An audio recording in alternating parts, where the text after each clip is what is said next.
ஆரம்பத்துலேருந்து எனக்கு சங்கர் நல்லா தெரியும். ஸ்டேஜ் ப்ரோக்ராமில் வந்து அவரோட உயரம் மிகப்பெரிய உயரத்துக்கு வந்திருக்காரு. இன்னும் உயரத்துக்கு போயிருக்கணும். ஆனால் நம்மளை விட்டு ரொம்ப உயரத்துக்கு போயிட்டார்.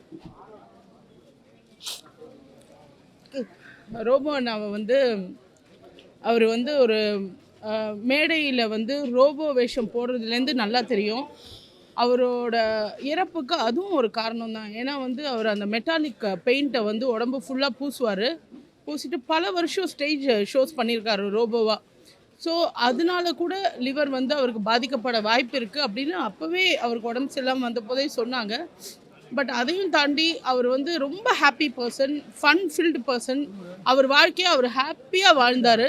அதை வந்து ஓப்பன் புக்காக வச்சுருந்தார். எல்லா மீடியாவுக்கும் தெரியும், எல்லாருக்கும் தெரியும்.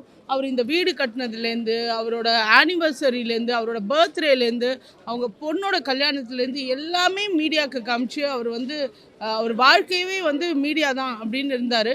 அவருக்கு ஒரே ஒரு பெரிய ஆசை இருந்தது, ஹீரோவாக கூட நடிச்சிட்டாரு. ஆனால் வந்து கமல் சாரோட நடிக்கணும் அப்படின்றது அவரோட பெரிய ஆசை. ரீசெண்டாக பேசும்போது கூட அவர் வந்து அதை தான் சொன்னார், எனக்கு ஒரு ஃப்ரேம்லேயாவது அவரோட நின்னணுன்றது அந்த பெரிய ஆசை இருந்தது. ஆனால் வந்து அது நடக்காமல் போயிடுச்சுன்றது தான் எனக்கு ரொம்ப வருத்தமே. ஏன்னா வந்து இது ஒரு வயசே இல்லை அவர் போகிறதுக்கு. ஆனால் வந்து அவர் ஒரு சந்தோஷமாக அவரை வந்து ரொம்ப ஹாப்பியாக பார்த்துக்கிட்டாங்க பிரியங்கா, அவரோட ஒய்ஃபு.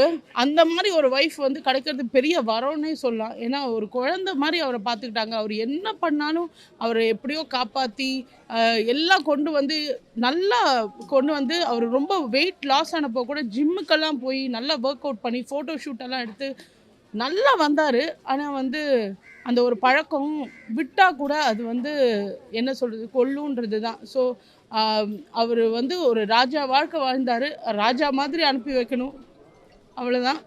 அண்டு அவரோட ஆசை வந்து அட்லீஸ்ட் இந்திரஜா மூலமாவது நிறைவேறணும் அப்படின்னு நான் உண்மையாக வேண்டி கேட்டுக்கிறேன். அண்ட் அவரெல்லாம் எங்கேயுமே போக மாட்டார். அவரெல்லாம் கலைத்துறையை விட்டு எங்கேயும் போக மாட்டார். கூடிய சீக்கிரமே கலைத்துறையில் பிறப்பார் அப்படி தான் நான் நம்புகிறேன். ரோபோ சங்கர் அண்ணா இழந்து வாடுற அவங்க குடும்பத்துக்கும் அவங்களோட ரசிகர்களுக்கும் எல்லாருக்கும், முக்கியமாக மேடை கலைஞர்கள் எல்லாருக்குமே வந்து ஹெல்த்தை பார்த்துக்கோங்க.